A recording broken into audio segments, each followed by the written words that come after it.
बिस्मिल्लाहिर्रहमानिर्रहीम। अस्सलामुअलैकुम व्यूअर्स। आज मैं बॉटनी और ज़ूलॉजी के हवाले से एक निहायत इम्पोर्टेंट टॉपिक ट्रांसपोजेबल एलिमेंट्स जो है वो डिस्कस करूँगा।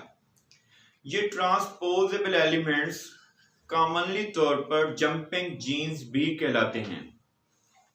तो चलते हैं आज के हमारे निहायत ही इम्पोर्टेंट टॉपिक की तरफ, जो कि है ट्रांसपोजेबल एलिमेंट्स और जंपिंग जीन्स। ट्रांसपोजेबल एलिमेंट्स क्या है हमारे पास?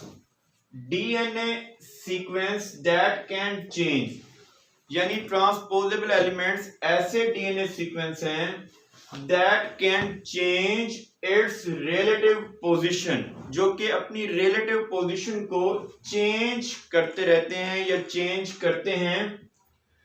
दूसरे लफ्जों में इसे हम कहेंगे self transpose within the genome of a single cell. एक सेल के अंदर उसके जीनोम में जो डीएनए सीक्वेंस है, जो अपनी पोजीशन जो है रिलेटिव, उसको जो चेंज करते रहते हैं, उन्हें हम जंपिंग जीन्स या ट्रांसपोजेबल एलिमेंट्स कहते हैं। ये ट्रांसपोजेबल एलिमेंट्स जो हैं, एक साइंटिस्ट बारबरा मैकक्लिंटक ने first discovered transposable elements in corn in the 1940 में एक साइंटिस्ट ने कॉर्न के प्लांट में ये ट्रांसपोजेबल एलिमेंट्स जो थे वो डिस्कवर किए थे। उसने मेज में यानी कॉर्न में उसके कर्नल में जो उसकी वेरिएशन आती थी कलर की, उसको स्टडी करते हुए उसने ये ट्रांसपोजेबल एलिमेंट्स जो है वो स्टडी किए। The first transposable elements is discovered in bacteria। जो बैक्टीरिया में जो फर्स्ट ट्रांसपोजेबल एलिमेंट्स थे वो हमारे पास IS एलिमेंट्स थे, इंसर्शन सीक्वेंसेस जिन्हें हम कहते हैं, या कॉमनली तौर पर IS एलिमेंट्स कहलाते हैं। ये जो ट्रांसपोजेबल एलिमेंट्स होते हैं नॉट रेप्लिकॉन होते हैं, मतलब cannot replicate apart from the host chromosome। Host के क्रोमोसोम के साथ ये रेप्लिकेट नहीं होते।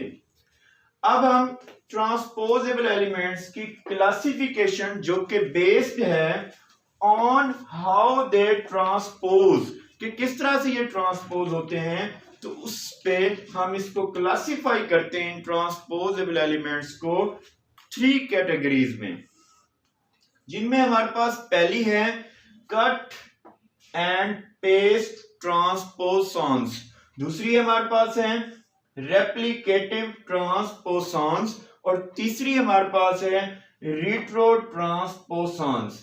इनमें जो कट एंड पेस्ट ट्रांसपोसॉन्स है, ये प्रोकैरियोट्स और यूकैरियोट्स दोनों में पाई जाती है, जबकि दूसरी जो कैटेगरी है हमारे पास रेप्लिकेटिव ट्रांसपोसॉन्स जो हैं, ये सिर्फ और सिर्फ प्रोकैरियोट्स में पाए जाते हैं। जबकि थर्ड कैटेगरी है हमारे पास है वो है रिट्रो ट्रांसपोसॉन्स, जो कि सिर्फ ओनली यूकैरियोट्स में पाए जाते हैं।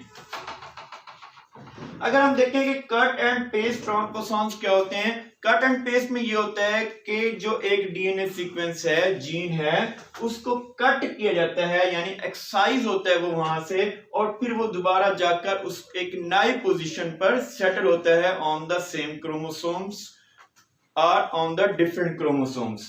तो ये हमारे पास कहलाते हैं कट एंड पेस्ट ट्रांसपोसॉन्स। जबकि रेप्लिकेटिव ट्रांसपोसॉन्स में क्या होता है कि उस जीन का, उस डीएनए सीक्वेंस का, उसको रेप्लिकेट किया जाता है, उसकी कॉपी तैयार की जाती है। जो ओरिजिनल होता है वो अपनी पोजीशन पर रहता है, और जो न्यू होता है वो एक नई पोजीशन पर जाकर सेटल होता है।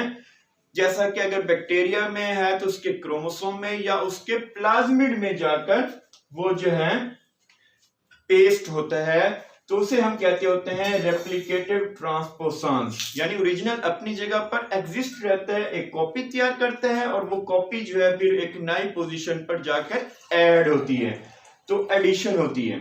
तीसरी जो चीज है वो हमारे पास है रिट्रो ट्रांसपोसॉन्स, जो कि क्या है हमारे पास रिट्रो ट्रांसपोसॉन्स जो है इसमें मैसेंजर आरएनए जो बनता है उससे फिर डीएनए बनता है, और डीएनए जो है फिर ये जो डीएनए होता है या डीएनए सीक्वेंस होता है ये फिर एक नई पोजीशन पर जाकर ऐड होता है। इस तरह से ये हमारे पास जंपिंग जीन्स जो हैं रिट्रो ट्रांसपोसॉन्स कहलाते हैं, जो कि हमारे पास आरएनए से डीएनए बनने के दौरान ये अमल होता है। अब हम चलेंगे types of transposable elements in prokaryotes. Prokaryotes में जो टाइप्स है हमारे पास ट्रांसपोजेबल एलिमेंट्स की वो 3 हैं, जिनमें पहले नंबर पर है हमारे पास इंसर्शन सीक्वेंसेस, दूसरे नंबर पर हमारे पास है ट्रांसपोसॉन्स, और तीसरी चीज है हमारे पास बैक्टीरियोफेज म्यू। सबसे पहली कैटेगरी जो हम डिस्कस करेंगे वो है इंसर्शन सीक्वेंसेस। इंसर्शन सीक्वेंसेस जो होते हैं वो 800 से 1500 बेस पेयर्स होते हैं, शॉर्टर होते हैं। Do not code for proteins, ये किसी प्रोटीन्स के लिए कोड नहीं करते। ओनली जीन्स फॉर ट्रांसपोसेज, यानी वो सिर्फ और सिर्फ उस एंजाइम के लिए जीन मौजूद होते हैं जो कि ट्रांसपोजिशन करते हैं। नंबर 2 पर हमारे पास है ट्रांसपोसॉन्स। ट्रांसपोसॉन्स में और इंसर्शन सीक्वेंसेस में फर्क क्या है कि एक तो बात यह है कि similar to insertion sequences but carry additional genes, इसमें एडिशनल जीन्स मौजूद होते हैं, यानी ट्रांसपोसेज के अलावा भी जीन पाए जाते हैं। Several thousand base pairs long and have genes coding for 1 or more proteins, जो कि एक या एक से ज्यादा प्रोटीन के लिए भी कोडिंग होते हैं। टाइप्स, ट्रांसपोसॉन्स की टाइप्स जो है वो 2 है हमारे पास, composite transposons and non composite transposons. जो कंपोजिट ट्रांसपोसॉन्स होते हैं they are designated by TN, जैसे कि हमारे पास इसे हम डेजिग्नेट करते हैं IS से, जो कि IS 1 2 3 इस तरह की कैटेगरी में डिवाइड होते हैं। वो इसमें हमारे पास है ये TN से।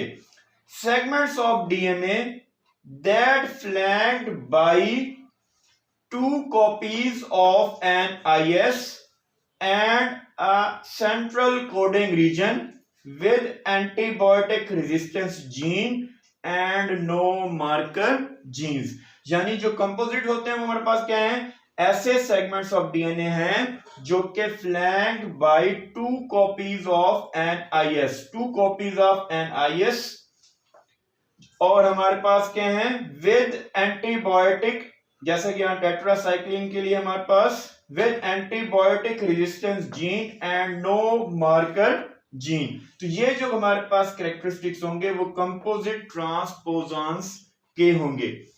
अब नेक्स्ट है हमारे पास नॉन कंपोजिट ट्रांसपोसॉन्स। जो नॉन कंपोजिट होते हैं हमारे पास वो do not terminate with IS, ये टर्मिनेट विद IS नहीं होते हैं IS elements, but contain terminal inverted repeats. इनमें खास बात ये होती है कि इनमें टर्मिनल इन्वर्टेड रिपीट्स जो हैं वो पाए जाते हैं। ये टर्मिनल इन्वर्टेड रिपीट्स जो हैं उनकी डायरेक्शन जो है अगर इसकी इस तरफ है तो इसकी इस तरफ होगी। तो ये हमारे पास ऐसे रिपीट्स होते हैं, ऐसे सीक्वेंसेस होते हैं जिन्हें हम टर्मिनल इन्वर्टेड रिपीट्स कहते हैं, वो नॉन कंपोजिट्स में पाए जाते हैं। अब हम चलते हैं बैक्टीरियोफेज म्यू की तरफ, जो कि हमारे पास क्या है द लॉन्गेस्ट ट्रांसपोसॉन्स नोन फॉर। अभी तक जो हमारे पास नोन फॉर हैं उनमें ये लॉन्गेस्ट है। उसके बाद क्या हमारे पास carries numerous genes for wild head and tail formation. इसमें बहुत सारे हमारे पास क्या होते हैं जीन्स मौजूद होते हैं जो कि viral head and tail formation करते हैं। Considered as gent mutated transposons, ये जो होते हैं हमारे पास कंसीडर किए जाते हैं जेंट mutated transposons. Transposable elements in eukaryotes, इसके में हमारे पास दो ग्रुप्स बनाए गए हैं, जिसमें से एक ग्रुप जो है वो सिमिलर टू बैक्टीरिया है और दूसरा ग्रुप जो है हमारे पास वो रिट्रो ट्रांसपोजान्स हैं जो कि यूज करते हैं आरएनए इंटरमीडिएट्स को। ये ट्रांसपोजेबल एलिमेंट्स जो हैं ये हमारे जो जीन्स होते हैं, जेनेटिक मेकअप होते हैं, जीनोम होता है, उसमें वेरिएशन लाते हैं जिसकी वजह से म्यूटेशंस वगैरह होती हैं और मुख्तलिफ किस्म की डिजीजेस, कैंसर और दूसरी हीमोफीलिया जैसी डिजीजेस भी इन्हीं ट्रांसपोजेबल एलिमेंट से रिलेटेड है। अब इनको हम यूज कर रहे हैं इन क्लोनिंग वेक्टर के तौर पर या क्लोनिंग में इस यूज करने के लिए, और इसको जो है वो स्टडी किया जा रहा है इन डेप्थ। तो ये था हमारा आज का lecture transposable elements. Thank you very much. Thanks to all of you.